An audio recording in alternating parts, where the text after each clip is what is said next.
Hello, everyone, and welcome to Sacred Mysteries Worldwide channel. I am your host, MignonGrayson, and you are in the Sacred Mysteries School of Spiritual Learning. Today, we're going to continue the discussion on a topic that is one of my favorites, and that's about the ancestors. I can never stop talking enough about the ancestors because it is such a beautiful, beautiful part of my ancestral tradition, and I like to share about it because I have walked that path for a long time, honoring my ancestors, and it has been such an invaluable part of my spiritual journey. Once I began my ancestral reverence practices, I have seen so much magnificent improvements. Now, was it a click over like in the movies, poof, and this things are immediately better? Of course not. But significantly, the roads, the doors, the opportunities, the peace, the calm, the feeling of having your loved ones at your side, whether they're in this life or they are deceased. It is such a magnificent blend of reality, meaning we're here on this physical plane, and then you have the spiritual plane available to you by way of spiritual practices. One of the main ones and the core ones in my particular journey is Ancestor Reverence. And what the beauty of Ancestral Reverence, just for me to kind of backtrack just a little bit, for those who aren't aware, is that it's available to anyone. It's a right of anyone. It is the legacy of anyone. You don't need permission from anyone to honor your ancestors. But when you start to enter into particular traditions and initiations and honoring particular potencies, deities, that is a whole other realm and that needs assistance. And you need to have the teachings and the guidance of elders in the tradition. So that's a whole nother piece. But the beauty of ancestor reverence is that it's yours. It belongs to you. It belongs to you because you have ancestors. You have a history of ancestors dating back. So that is something that belongs to you. And that collective wisdom can be tapped into at any point in time that you decide to. So without further ado, I'm going to talk about a particular aspect of my view of ancestor reverence and a way of viewing it that I developed when I wrote my book, Ancestor Reverence and Ritual. Now, the way I did this is to look at ancestors in terms of groups, because a lot of us feel when we think of ancestors, we think of grandma, mom, dad, if they're not here any longer, grandma, grandpa, great grandma, great grandpa, and great great grandma and great great grandpa, and so forth and so on. But they would be the nearer ancestors, meaning the ancestors who are in recent incarnations that have come to this earth and then passed on. Your ancestry goes back farther than that, and in order to tap into that particular part of your ancestry, being aware that it exists to you is part of it. So don't limit yourself in terms of your ancestry and who they are to you. Now, you might not know them. You won't if you go further back than the names that you already know. You won't know them by name, but you will know them by energy. You will know them by the part in history that they lived and existed. And that way you can begin to tap into them. Actually honoring my ancestry, my Nigerian ancestry, through being drawn to, you see, you'll be drawn to certain things because of your ancestry, because it just calls to you, because it's part of your DNA, and they walk with you. So you will be naturally curious or open to learning more. And that's what happened to me. So my journey into the Yoruba Orisha tradition began with my feeling very comfortable and at ease, and like it was something that was for me. So when you tap into your ancestry, whether you're aware of it or you're not, it's a subtle awareness. They are there to help guide you towards things that will help you in life. So I've been guided towards the Orisha tradition, as well as the ancient Kemet tradition, otherwise known as Egypt, ancient Egypt. and the Akan tradition, as well as Native American belief systems that come from my own background, family background, as well as the ancestors that walk with me. They say spirit knows more than anything, so they have come to me and they have walked with me and guided me and protected me as well. Okay, in looking at ancestors, I developed a way of grouping them. Now, this is just for the purpose of understanding the vastness of the ancestral realm and your ancestral reverence practices that you can expand them to. All right, so here we go. And I will, they are in charts inside my book.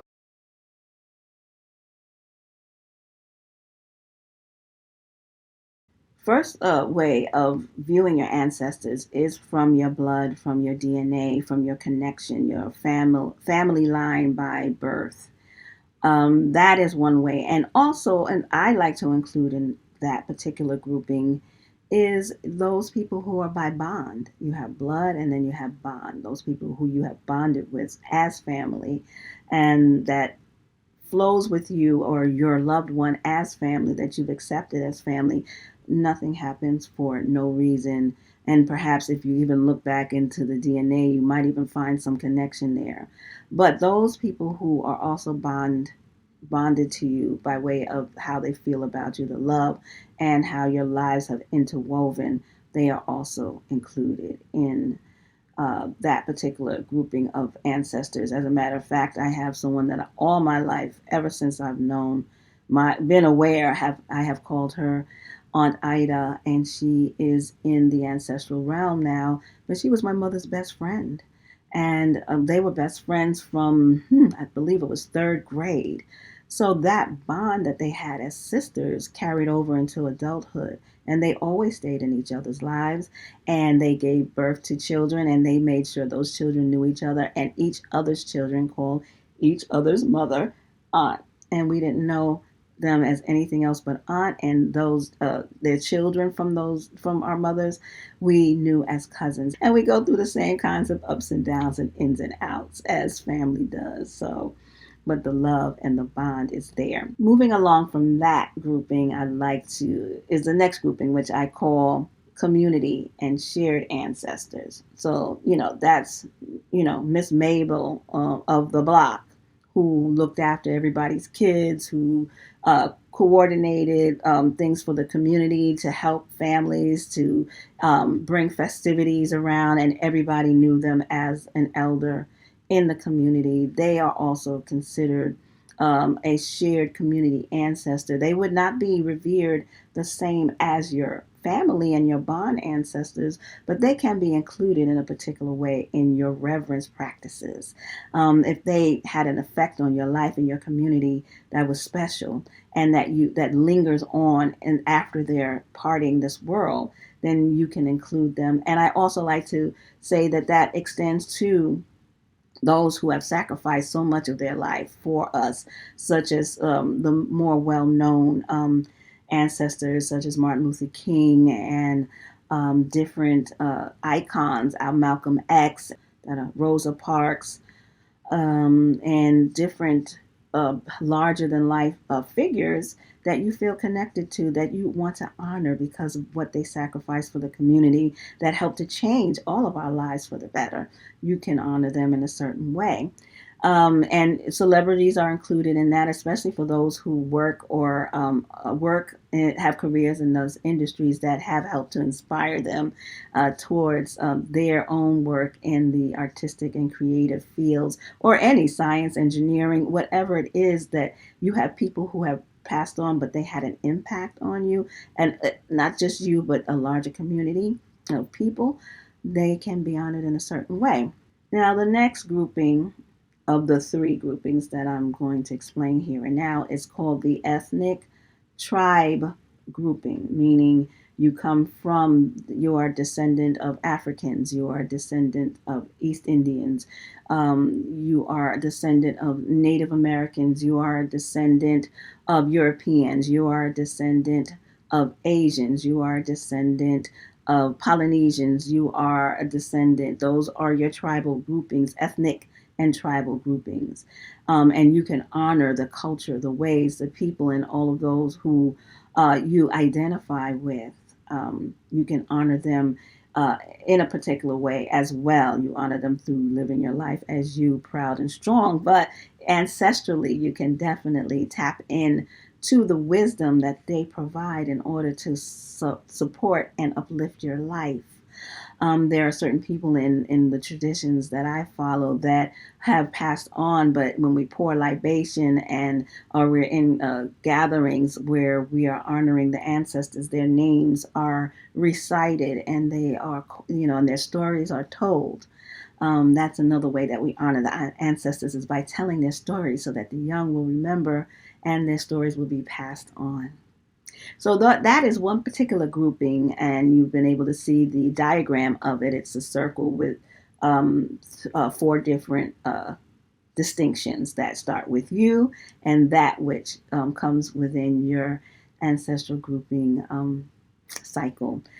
Now, there is another way that I like to group ancestors as well. So then you have those 4, those 3, starting with you, which makes the diagram have 4 aspects to it. But there's you, there's your family blood bond, then there's your community ancestors, and then there's your ethnic pool, your tribal group, and that's one particular grouping.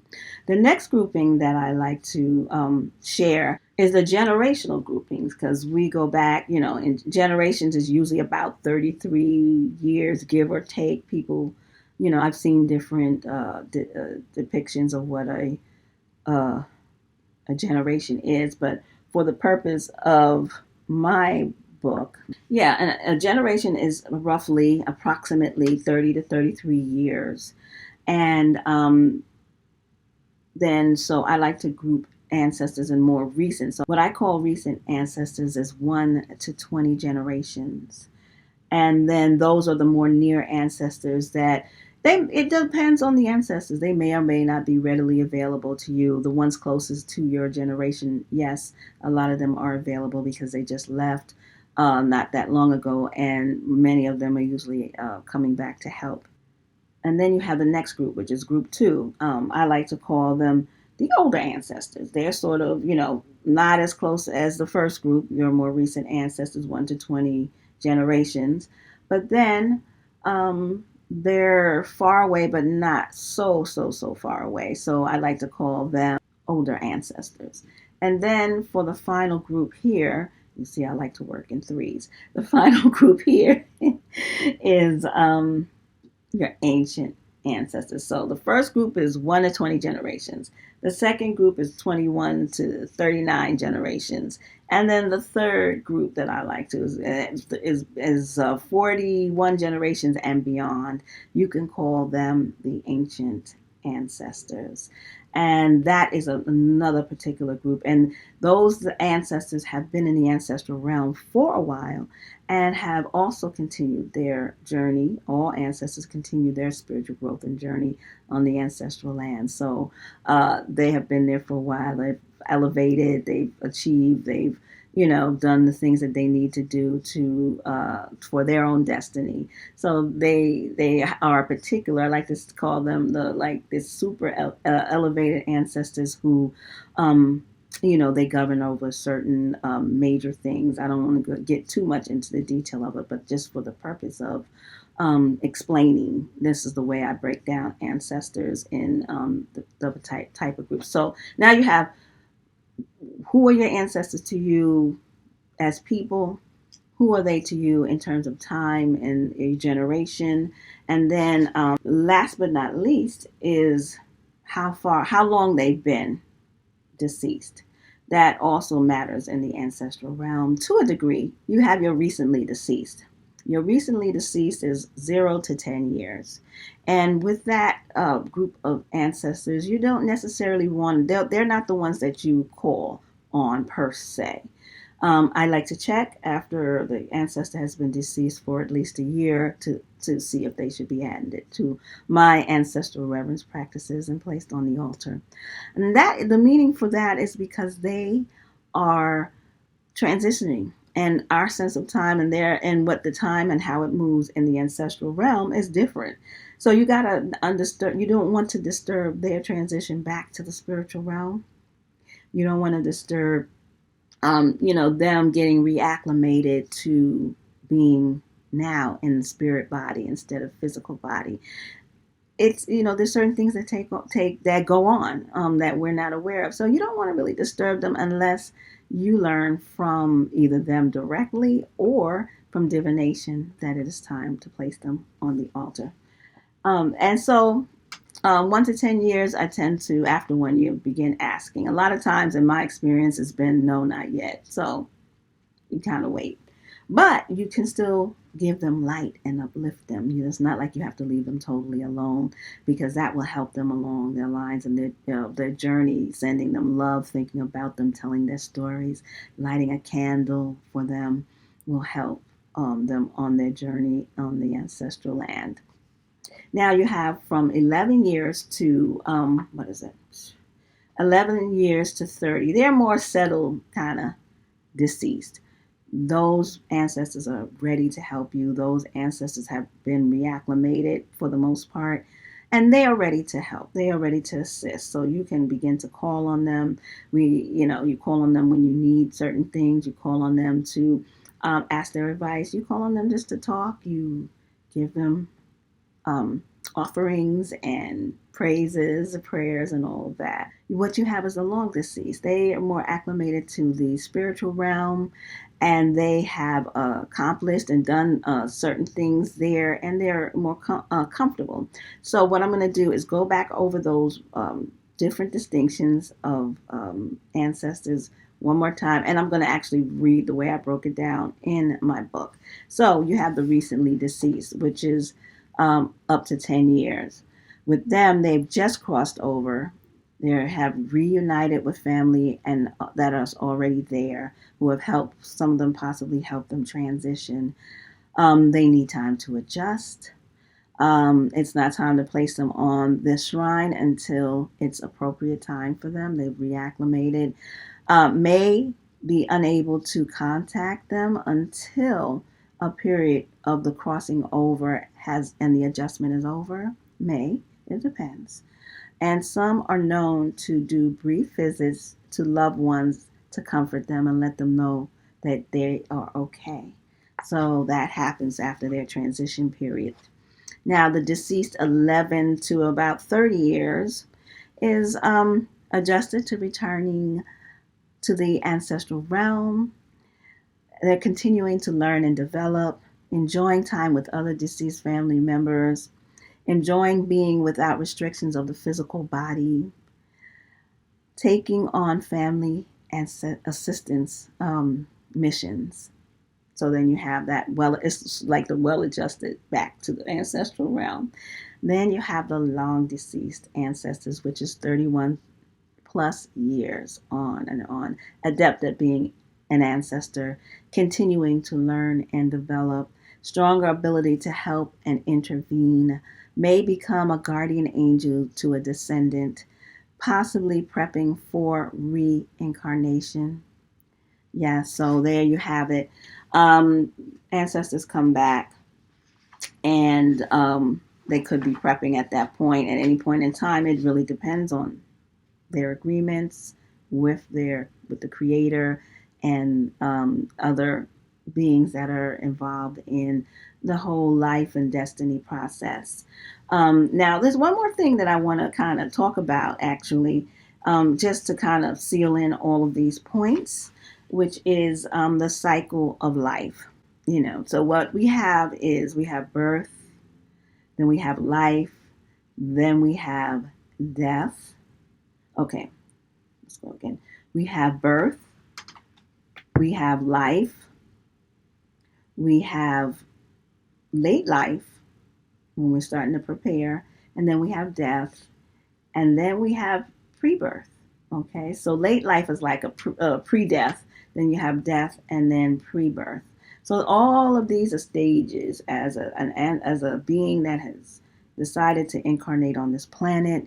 These are the stages that you go through, and this is part of the ancestral realm and understanding. So another point that I wanted to make is, although these groupings that I've shared with you give us a way of viewing the ancestor realm and ancestors themselves, understand that our life isn't linear. We are living in cycles and swirls and highs and lows, and life is just not a straight line of beginning to end. So there are all sorts of different ways and things that things happen, and nothing is set in stone. The universe is fluid. The universe is moving and ebbing and flowing and changing and remaining the same at the same time. So it's a wonderful life. It's a wonderful experience. And we're here in this physical form, but understand that the rest of existence is so huge and so vast that this that we're living here is one slice, one piece of it, one part of it, and there's such a journey to explore all the other realms. I hope this information has been helpful to you. So if you like the information, please like the video, click share, and share it with someone you feel would be a benefit to. And also, don't forget to subscribe and hit the bell so that you'll get notified when the next video goes up. Until next time, peace.